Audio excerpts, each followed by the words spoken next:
Bonjour à tous, je suis Didier Mazier, je vous souhaite la bienvenue, je vous remercie pour votre fidélité à cette chaîne.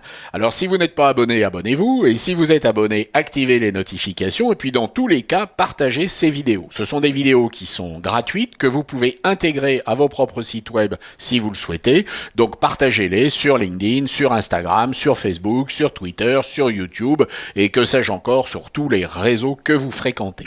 Cette semaine, nous allons nous intéresser à quelque chose d'extrêmement technique. Nous allons voir comment enregistrer une action. Nous allons voir si nous voulons modifier quelque chose par rapport à cette action, comment identifier sur quel script elle est basée. Nous allons voir également comment modifier un script et puis nous verrons également comment installer un script alternatif. Alors c'est quelque chose d'assez technique. Il y a dans la description les minutages de manière à ce que vous puissiez aller à ce qui vous intéresse directement.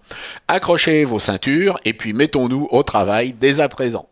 Notre problématique est simple, nous voulons, sur une image, quelle qu'elle soit, pouvoir enregistrer un calque qui va être un calque actif dans un nouveau fichier, avec pour nom le nom du calque, et ce de façon automatique. Nous ne voulons donc absolument aucune boîte de dialogue. Pour que cette opération puisse s'effectuer par un utilisateur en un seul clic, il va falloir créer une action. Dans le menu fenêtre, nous allons afficher les actions et nous allons créer une nouvelle action. Au préalable, nous allons nous placer sur un calque de manière à ne pas inclure la sélection de ce calque dans l'action. Et nous allons ici commencer à créer notre action et ensuite nous enregistrerons cette action. Donc nous allons créer notre action, nous allons la nommer export calque actif en fichier et nous allons enregistrer notre action. Vous voyez qu'ici, le bouton est rouge. Tout ce que nous allons faire maintenant va être enregistré. Alors ce que nous allons demander, c'est de masquer tous les autres calques.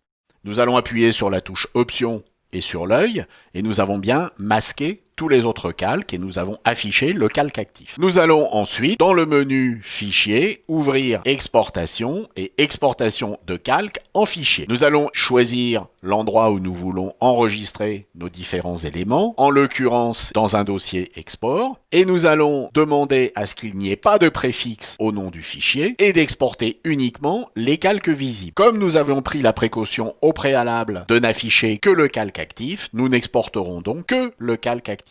Et nous allons faire exécuter. Nous pouvons maintenant demander à rafficher éventuellement tous les calques et clore notre action. Nous avons donc maintenant notre action qui est prête avec ses différentes étapes que nous pourrons d'ailleurs à tout moment modifier si nous le souhaitons. Prenons un exemple simple. Nous allons sélectionner ce calque et nous allons lancer notre opération. Notre action a bien été effectuée et vous voyez que le calque photo a bien été enregistré. Par contre, il y a un problème. Il y a devant le nom de notre calque un préfixe qui a été placé même si nous n'avions pas demandé de préfixe. Alors, il s'agit simplement d'une sécurité de manière à éviter que si des calques avaient les mêmes noms, ils puissent s'écraser les uns les autres au moment de l'enregistrement. Voyons comment nous allons pouvoir régler cette question. La fonction que nous avons utilisée, qui est d'exporter les calques en fichier, est gérée par un JavaScript. Et ce JavaScript se trouve enregistré dans le dossier Adobe Photoshop, au niveau des presets, dans les scripts. Nous pouvons donc ouvrir cet élément à partir d'un logiciel qui va gérer ce genre de fichier, par exemple Sublime Text, et voir ce qu'il faut faire pour supprimer les numéros en suffixe. Si vous suivez cette série hebdomadaire depuis un certain temps, vous savez que je ne suis pas un génie, mais que j'aime bien chercher et trouver. Je me suis donc rendu sur le Adobe Support Community, qui est un forum, j'ai effectué une recherche et j'ai donc trouvé une solution. La solution est de modifier un certain nombre de lignes dans le script qui gère l'enregistrement en fichier. Par contre, cette solution date de 2014, il va donc falloir probablement ne pas aller chercher la ligne 1021. Alors nous allons simplement copier ce texte et nous allons, après avoir ouvert notre fichier, effectuer une recherche. Et nous allons copier. Et nous avons ici les lignes sur lesquelles nous devons intervenir.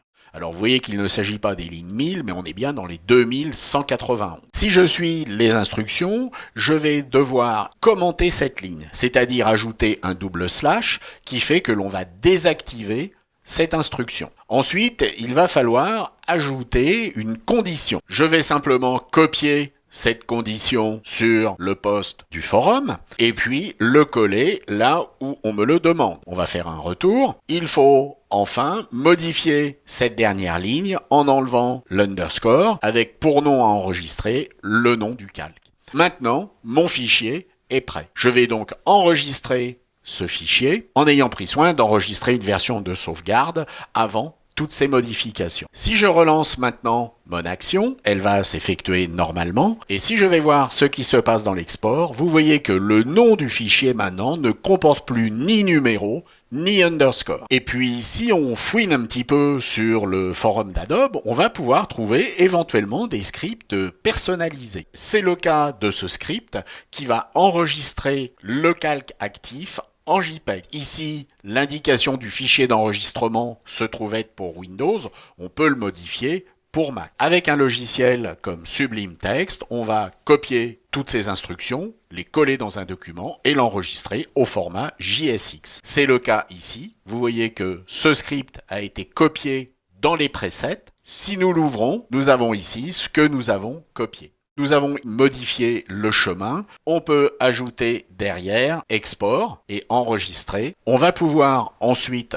dans Photoshop, appliquer ce script dans le menu fichier, dans les scripts, le script qui a été enregistré. Ce script s'effectue et si je vérifie dans mon dossier export, le calque a bien été enregistré. Vous voyez donc qu'il y a différentes manières de fonctionner et que ces scripts sont extrêmement riches. Alors vous n'avez pas besoin d'être un as du code. Personnellement, je ne connais pas grand-chose au code JavaScript. En fait, c'est pas vrai, je connais un petit peu. Mais vous allez simplement vous documenter, allez sur les forums d'Adobe, effectuez des recherches et vous allez trouver des scripts que vous allez pouvoir adapter et que vous allez pouvoir éventuellement personnaliser selon le système sur lequel vous travaillez. J'espère que tout cela vous a intéressé, que ce n'était pas trop compliqué et puis je vous dis à la semaine prochaine. Au revoir.